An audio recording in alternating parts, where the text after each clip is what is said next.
It's the Fade 5 Podcast with Brad Evans and Nate Lundy.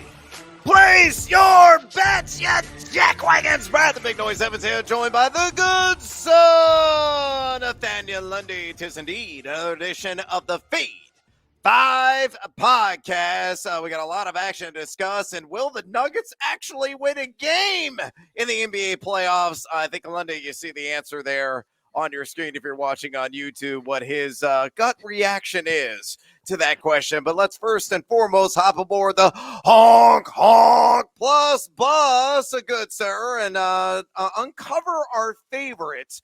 Wager a plus 100 odds or greater on this Freaky Friday. Could be in the NBA, could be on the diamond, or maybe you're going to drop the puck and make some bucks. What do you got for me, amigo? I need a stinking winner.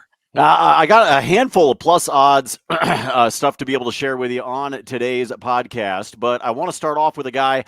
Remember, Brad, I talked about on Tuesday's podcast that my baseball bets had been doing one of those like straight down the toilet kind of things.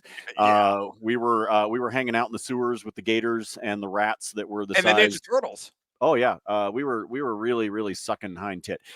So we were doing pretty bad there with the baseball bets. But as we talked about, the law of averages catches up, and it's been a little bit of a warmer, I don't want to say hot, but it's been a warmer week.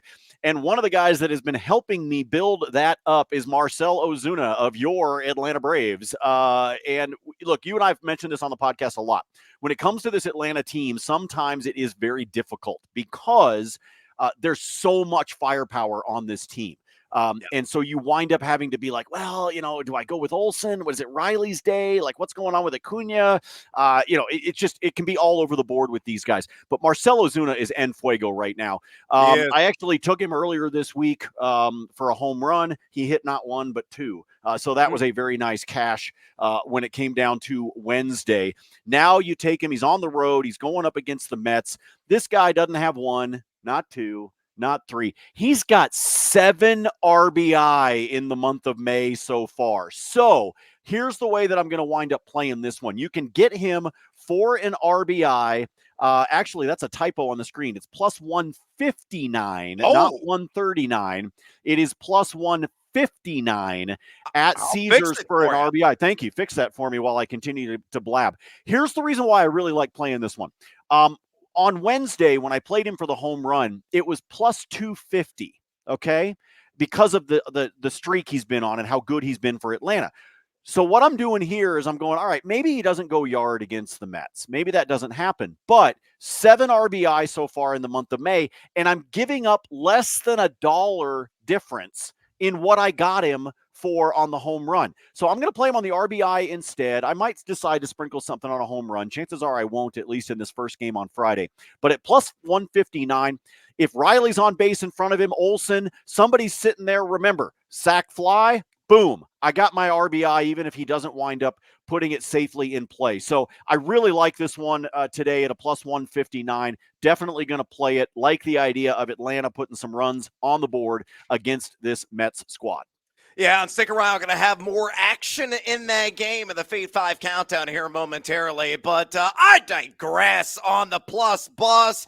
And let's spin a web because I am no arachnophobe. I love the Giants earlier tonight. Logan Webb on the over 18.5 outs against the struggling Cincinnati Reds at a plus juice, plus 120. Oh, you got to work the shoulders against the deuce by that juice at DraftKings. Why? Webb's at home, and he has been otherworldly, straight up masterful on the bump there along the bay. You look at what he has done this season. In the 3 starts he has had at home, he's got a 0.82 ERA, which is downright ridiculous. B, he's got a 6.00 strikeout to walk split, also definitely ridiculous. And the third ridiculous, he's got over a 60% ground ball rate. So even when teams are making contact with him, it's yearly of the week variety. And 2, on top of that, he has gone over with ease on 18.5 outs in every single one of those home turns in the rotation. Cincinnati dead last in weighted runs created in Major League Baseball the last couple of weeks. On the road this season, not much better. Number 28 in WRC plus as well. So pull it all together. Oh yeah, the spidey senses tingling in all the right places on Logan Webb over 18.5 outs at a plus 120 juice at DraftKings Sportsbook. With those bets on the board, let's get after it, good sir, with another edition of the Fade 5. Number 5. Here's the payoff. More ATL action. Numero 5 here on the countdown. Let's go with the ATL's version of the Wizard of Oz and do it for my little pretties on Aussie Albies. I'll take the over 1.5 total bags against those Mets at a plus 130 juice there at DraftKings Sportsbook. Why?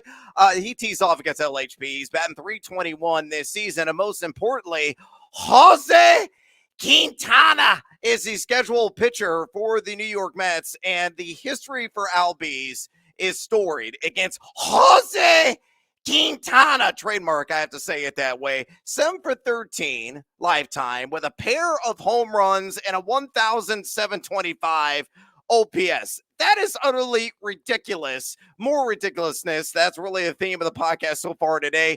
Yeah, his ISO rate's only 140. Yeah, he's only got 2 homers in 26 games this season, but all I need are 2 total bags.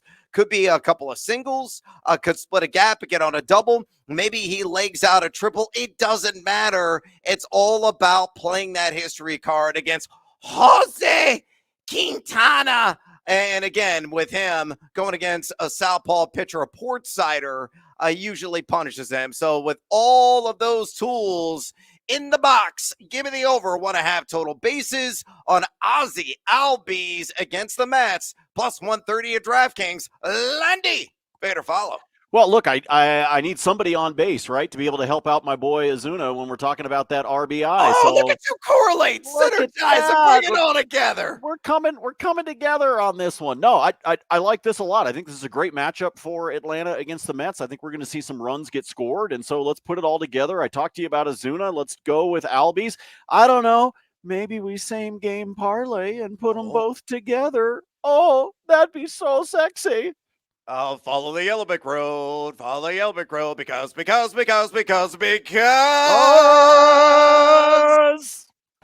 Number 4. All right, numero cuatro here on the Fade 5 countdown. We're idiots. Let's go to the pitcher market, shall we? And a guy who I believe is going to core the victory tonight against the Washington Nationals is the guy who's going to be towing the home rubber, and Tanner Houck of the Boston Red Sox. Who's he going against? Oh, Patrick Corbin. We know that Patrick Corbin redefines suck, and he certainly does when he is away from the nation's capital. He's got an 8+ ERA on the road this season. Great news for Tanner Houck, who's the dark horse right now for the Cy Young in the American League. He's having a breakout season. I read an article on the Boston Herald about his relationship with Chris Sale and how Sale really mentored him. Learned a lot from the fiery Sale and his pitching and mastery of the game, and he's really fed into that and tapped into that side and really taken off as a result. Even though Sale is now pitching for the Bravos, but look at Tanner Houck, a guy that's got a 1.99 ERA overall. Yeah, the expected ERA a little bit higher there, 3.24. So correction is probably going to come eventually, but I don't think it's going to happen tonight. He's got an outstanding 6.57 strikeout to walk split on the season. He's got a very high ground ball rate at 54.8%, generating a lot of that weak contact. The barrel rate is low as a result at 4.8%. He is on pace right now to set a career high in call plus swing strike rate at 31.6%. And at home at Fenway this season, just a 2.11 ERA. Washington is mid-May in terms of plating guys here last couple of weeks. Number 14 in WRC plus over that 2-week stretch. And again, it's Patrick freaking Corbin. He may give up like 5 earned in the first inning, give all the cushion Houck needs to go out there and deal, get to at least 5 innings, qualify for the dub. The bullpen comes in, slams the door, and we win at a minus 110 juice at DraftKings. So Tanner Hoke on the victory Lundy against the Nats. Fade or follow? I will follow on this one. This is, something actually, I was with our good friend Toby doing the Trendy Pod this week and actually recorded earlier today. And we were talking about this, that this is a great way. Like if you like a particular team on the money line, right? And we like to pick on Washington. We like to pick on Colorado. We like to pick on the White Sox. We like to pick on the Miami Marlins. And one of the things that you can do if you like a team on the money line, but it's been juiced or you're just not comfortable, maybe you don't even like the run line, for example, is to look at that starting pitcher.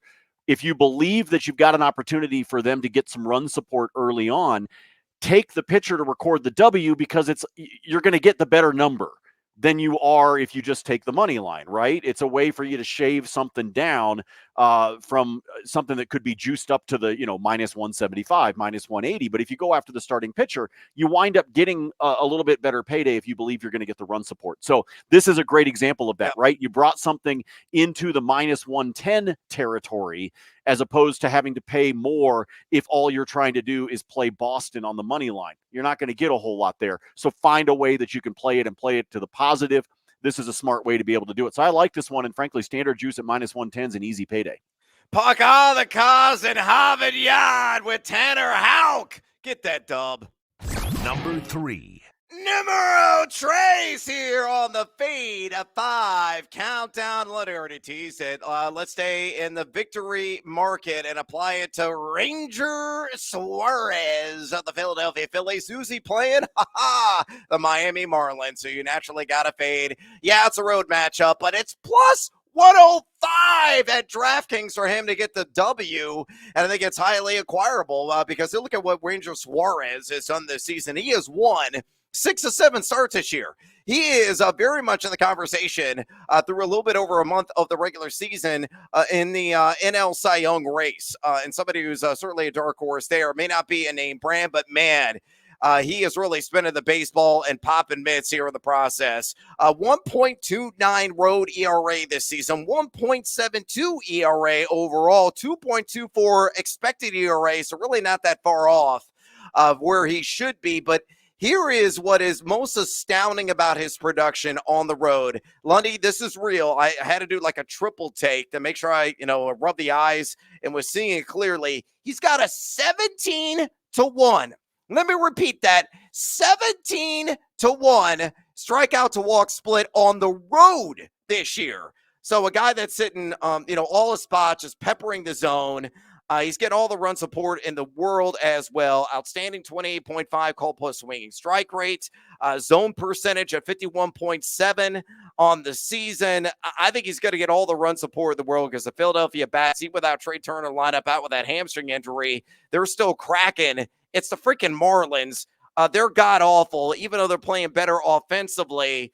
Maybe just give them 2 or 3 runs of support, and Suarez will do the rest of the dirty work and get that victory at a plus 105 at DraftKings. Good sir. Better follow. I'm not even going to waste a whole lot of time on this one because I just gave you the reasons why you want to play this. It's the same thing I talked about. You like Philadelphia. I like the Phillies on the run line, by the way. I like them to win by more than 1. But this is a perfect example of how you can play it when you've got a dominant team taking on a pile of garbage, okay? And when you've got the opportunity to get plus odds with the pitcher, it's another way for you to be able to play it, and you're going to shave some points off of the minus odds, or you can get lucky like you've got here, and you can snag it at a plus 105. The Phillies are red hot. Play them while you can. Hey, if you want to shave some units off your bankroll, go to thegamingjuice.com right now and read all my lousy advice. I am very, very chilly, ice cold right now in the NBA. So fade me, make some cash. Follow my buddy Ben Wittenstein, who is posting some regular columns as well. He is way up in units right now. I believe he's like at 6-1 or 6-2 so far in the NBA playoffs of the year. Lundy's content is there. We're going to have more PGA content coming up, more horse racing content around some of the major races, the Preakness, of course, the Belmont coming up. We cover the smorgasbord of sports betting action at thegamingjuice.com And it's free, you jackals. Yeah, no excuse. Go sign up right now. Click, converse, and cash, maybe, at thegamingjuice.com. Number 2. Numero dos here on the Feed 5 Countdown. Let's go to a sport, again, where I'm living in Siberia on right now in the NBA playoffs.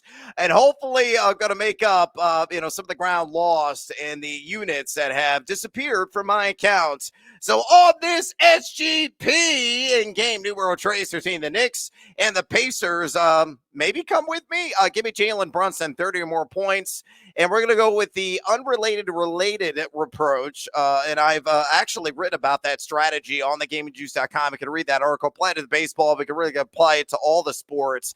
And I'm going to go with the Pacers minus 2.5. So not correlating, not synergizing, not at all bringing it all together. It reduces the juice to a more palatable, but not plus money, minus 115 at BetMGM. And I'm buying. Again, I'm desperate. I need a winner. Look, Brunson has done this in 5 of his last 6 games. The only thing that slowed him down was the tender wheel that he had. He missed much of the second quarter in that game, too, and he still nearly got to 30 points. Fell just short with 29 in that matchup. I think gets back on track and easily goes past the threshold needed here. A guy that's shooting 56.8% from the floor in this series. He's taken 22 exactly jacks per attempt, or per game, I should say, in this series as well. So the volume is certainly there. Indiana, number 2, highest defensive rating allowed, 1.206 points per possession in this postseason. But overall, their net efficiency nearly equal to that of the Knicks. And I think they're going to get one back. They've been highly competitive in the first couple of games. You know this is going to be a high possession affair. They're going to rev the engine, maybe in the 120s. You want to take the over on the standard total. I don't hate that as well. But on this SGP, we'll see if Lundy comes with me. Again, man, my teeth are chattering. Jalen Brunson, 30 or more points. And the Pacers to cover the alt line, minus 2.5. You put that together, minus 115 at BetMGM. Lundy, fair to follow. Well, I like the Pacers on the alt line. I kind of like the idea of Brunson there at the 30. I also think Indiana is going to win this. With the Knicks are just way too banged up right now. Yep. Yeah, to feel comfortable. The Knicks have got to be really happy that they're up 2-0 now that they're dealing with these injuries. Because if this were 1-1 or something like that, the folks at MSG would be sweating right now because of the injuries that they're dealing with. So put all that together. I like this one, but I'm greedy, so I probably would try to find another leg to be able to get this up into positive territory. I'll share a couple other plays that I like across the NBA. We'll get to that when we get into bonus time. This is a weak follow for me, but I'll follow. Brrr! Break me out of the funk, please, Jalen Brunson and Indiana. Number 1. Numero uno here on the Fade 5 Friday edition of the Countdown, saying in the NBA postseason. Let's go. The desperate backs firmly pressed against the wall. Denver Nuggets. They're in the land of 10,000 lakes, and I think the drowning is going to continue. So all this SGP, give me the T-Wolves on the money line, and shout out to the brand new daddy, Rudy Gobert. I think he's playing some inspired ball tonight. Give me him for 2 or more blocks on that simple 2-legger, a plus 150. Oh, yeah. Let's work the shoulders again. It gets seduced by that juice there at BetMGM. Look, the Nuggets have been humanized. It's weird how horrendous they have been offensively. Discombobulated, to say the least, in the last game. 0.769 points per possession was all that they scored. It was the 3rd lowest output of the entire year by Denver in that offensive category. And that's a statement that's clearly tied to Minnesota playing outstanding defense. They're really taxing Denver. I mean, Jokic is going to go out and do his thing, but they really clog the passing lanes, limit some of those, open shots along the perimeter, bleed the shot clock down. And Jamal Murray's, completely absent in this series. Obviously, maybe not healthy. Aaron Gordon has had his moments, but they need Gordon and Michael Porter Jr. and some of the ancillary players to really step up to support Murray if he has another clunker of an effort. And I don't think he's really going to step up in this game. And I honestly don't believe any of those surrounding players around Jokic are going to, outstandingly elevate their overall game. So I like the T-Wolves here to get the W and extend this sucker to 3-0, get, one game away from a clear sweep. Minnesota, number 4 defensive rating in this NBA postseason, giving up 1.055 points per possession. And again, coming off that stinker for the Nuggets, I don't think they're going to really rectify a lot of those offensive issues. Meanwhile, you look at Gobert, a guy that was supreme rim protector. Remember, he missed the last game due to the birth of his child, and they still shut down the Denver Nuggets. Gobert, 2.3 blocks per game here in this NBA postseason. A guy that's averaged north of that in 4 games against Denver this year. He has done this in 3 of the 4 matchups, including the regular season against Denver, averaging 2.1 blocks per game over the entire season as well. So basically just do the normal Rudy Gobert and we cash in. So to recap on this SGP, T-Wolves, money line, Gobert, 2 more swats, plus 150 at BetMGM. My number 1 play on this Fade 5 edition. Lundy, fade or follow?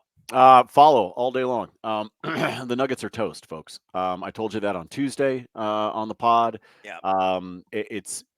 They're toast. Especially right now, Jamal is not 100%. They know Jamal's not 100%. Joker knows Jamal's not 100%. And this team doesn't have some of the weapons that they did last year when they got the trophy, most notably Bruce Brown. And without that, you don't have the ability to be able to make a dent with the T-Wolves. Anthony Edwards is playing with his food right now. That's really what he's doing.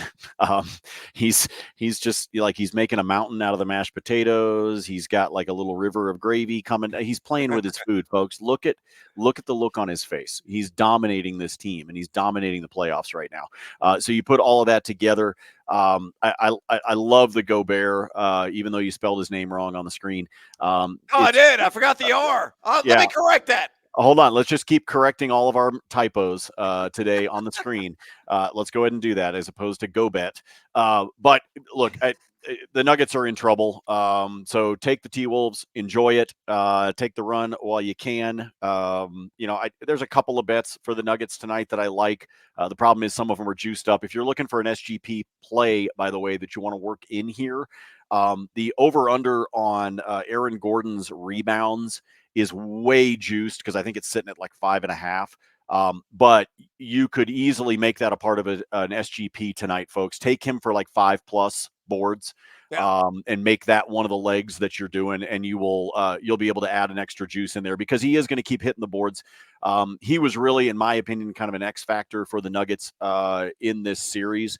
The problem is that Jamal Murray has been a non-factor, therefore it doesn't matter what AG does. Yeah, go bear on this 2-legger. Add in Gordon in the mix as well and get that juice even more jacked up as a result. All right, Lundy, it's bonus time. Additional action in Major League Baseball, the NBA postseason, maybe the NHL. What do you got for me on this Friday, my man? Let's roll with a couple of things. I gave you what I liked within the NBA. Other than that, the only other one that I'll throw out there for you that I do like, I believe, I don't have it right in front of me, I believe the Pacers team total is right around 114 or 115. Play the over. 114.5. Yep, that's there you correct. Go. Play the over. I think I see them hitting right around 120. And I think that's a really good way to be able to play it. I made some cash earlier this week on the overall total, but I'm not sure that I trust that tonight with a banged up Knicks team, but I do think the Pacers will hit their team total at 114.5. So play the over in that one. Otherwise, I'm staying away from a lot of the stuff with the association.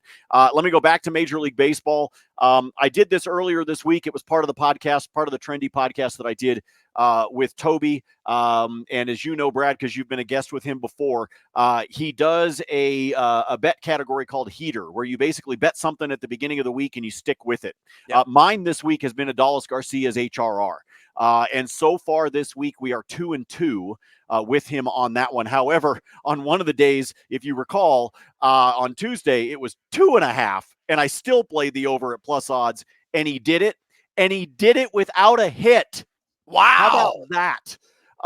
That was phenomenal. That should be like plus 5,000. Yes. He hit his 2.5 HRR without a hit. He did it with a couple of sack flies, and he was on base to be able to score a run. So it was kind of funny that he did it. Guess where Texas is this weekend, Brad? Oh, yeah. The Rangers are taking on Colorado. The At Coors Pebbles! Field. Yeah. And he's here at Coors Field. And I'll give you a crazy stat. And I know it's interleague, so this is kind of funny. But in, I want to say it's 13, it's either 12 or 13 plate appearances that he has had at Coors Field. Do you know that he's never had a home run despite the altitude and despite being just a masher? So I'm playing his HRR. The only downside is the weather here sucks right now. It's been kind of sprinkling off and on. We've had some rain off and on. But if he gets the opportunities, if nothing gets rained out, suspended, whatever, I think he continues to hit his HRR. So play that one. I gave you Ozuna on the RBI. Brad, I'll tell you what. I want you to be my tiebreaker vote in something. Will you do that for me? Okay. One of the most red-hot hitters in Major League Baseball right now is Bryce Harper, right? Okay. Bryce has been insane. His OPS is like 1,600 or something like that. Yeah, his ISO's through the roof, too. Yeah, it's insane. Here's the problem. Against Trevor Rogers, he's actually only batting 200, and of his 19 plate appearances, 12 of them are either a strikeout or a walk.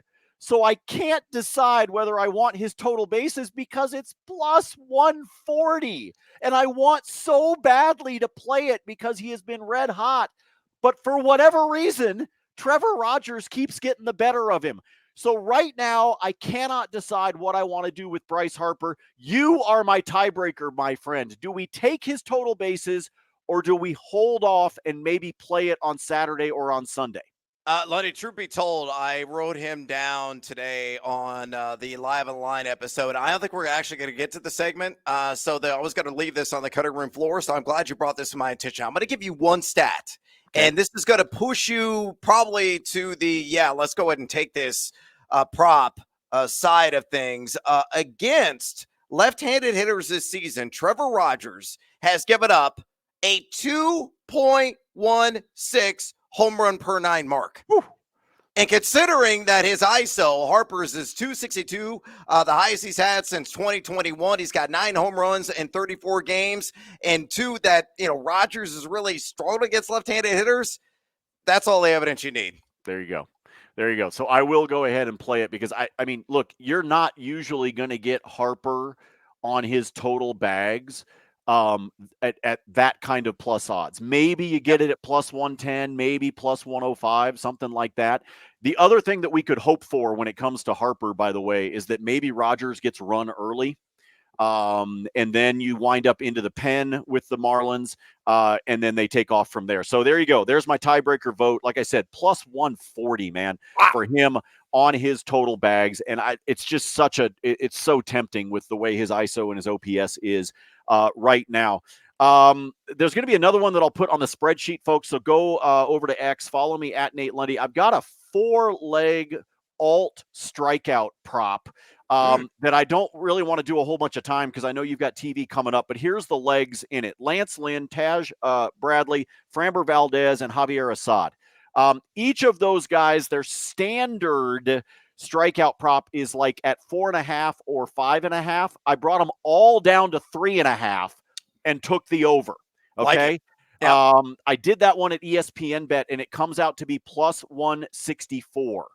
So really like that one. This is the first start of the season, by the way, for Bradley. So if you're a little bit nervous on that one, you could leave him out and you're still going to be in plus odds. But even though he's going up against the Yankees, in 21 starts last season, Bradley did this in 19 of the 21. So if you think he's going to be okay and they're not going to put him on a pitch count, which I don't think they're going to do, then he should be able to hit this number. And then the other 3 are all matching up against a team that is in the top 10 in strikeout rate. That's the reason why I like that one. So I'll put it up on the spreadsheet in case you missed it, but it's a 4-legger with those guys to each get at least 4 strikeouts. Finally, 2 quick ones I'll give you on the ice tonight because I can't let the Stanley Cup playoffs go without giving you some picks here on the pod. On the late night tip, give me the over between Edmonton and Vancouver. It's sitting at a flat 6, so it could wind up being a push. But when you look at the totals that have happened between these two teams, folks, it was 5-4 in game one. Okay. But then you go back to the regular season. There was a spot in there where they only scored 4, but then the totals are 8, 7, and 9. So, and then we start going back to last year. These two teams score. That's all I'm trying to be able to tell you. And they scored 9 goals in game one. As much as everybody wants to talk about Edmonton and their scoring prowess, Vancouver can keep up with them, man. The Canucks are a good team. So it's sitting at a flat 6, minus 120. You might wind up with a push. I don't think so. I think you're cashing that one, which means if you want to alt it up to 6.5 so that you avoid the push and you get up into plus odds, go right ahead. And then this one, I don't get, man. I don't get it.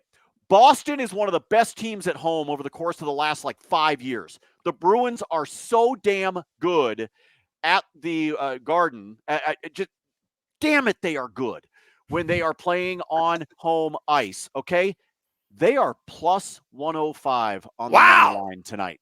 Plus 105 on the money line against Florida. This is a really good Panthers team that might wind up winning this series. But right now they are tied 1-1. They are going to Boston. Boston is a great squad at home, and I can get them at plus odds on the money line. It might take overtime, but I think the Bruins get the job done at plus 105. So running our mouths as we always do. It is always a longer episode than normal on Fridays because there's so much we want to get in. I kindly yield the floor to the fine gentleman from Illinois. All right, let's go to the Team Huevos parlay play of the day. Of course, we got to fade the Chicago White Sox there on the south side. On this SGP, come with me if you are buying what I'm selling. Give me the Guardians on the money line. Leg numero uno, leg numero dos. Let's correlate, synergize, and put it together. Let's say Cleveland scores 3 or more runs. And leg numero tres, David Fry. Yeah, I'm a big Fry guy with ketchup. Not on a hot dog, but I like them on the crispy potatoes to get a hit at plus 175 there at DraftKings Sportsbook. Garrett Crotchet or Crochet, however you like to pronounce it, is going to be on the mound, and it's definitely latter, folks, for Chicago. But the Guardians got to be trotting down. Carlos Carrasco, he stinks too, honestly, but I think the Guardians will find a way to win this game because the White Sox bullpen is that atrocious. Cleveland just over 22 with WRC plus the last couple of weeks. In fact, Chicago even better than them in that category, number 19. But I do believe that Cleveland will find a way to get the dub. They will find a way to score at least 3 runs. They have done that in 3 or 4 games against Chicago this season. And 4 of their last 6 games, they played at least 3 guys as well. And you look at David Fry, he just goes off against left-handed pitchers, and that's who Garrett Crotchet / Crochet is. 10 for 24 against him this season. That's a .417 batting average and 1,261 OPS against those Portsiders. So to recap, Guardians money line, Guardians 3 or more runs, and David Fry, dip it in that red sauce and put it in your mouth to get a hit plus 175 there at DraftKings. Additional action and bonus time. Alex Verdugo. Give me the over on 1.5 total bases at plus 135. Taking on Taj Bradley and the Tampa Rays. Yeah, Lundy's putting up all kinds of 5s. They are wild because he's 5 for 5 lifetime against Bradley. And of those 5 hits, 4 have gone for extra bases with an obscene 3,000 OPS. Don't give me that crap. Oh, sample size, Evans arguments. You kidding me? Some dudes just have other guys' numbers. And this is Bradley's first start, as Lonnie mentioned, coming off that right pectoral strain.